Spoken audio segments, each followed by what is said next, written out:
দুপুরের খাওয়া দাওয়া হবে এখন। রান্না করলাম আমি।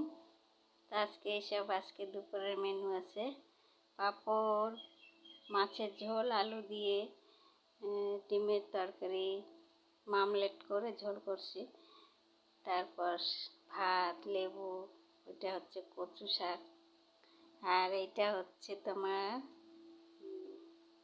ঝিনুক যে বলে ওইটা, এইটা রান্না করছি, ভাজা করছি পেঁয়াজ দিয়ে।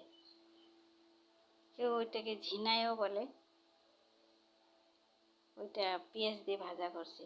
তো আজকের মেনু এগুলো দুপুরবেলার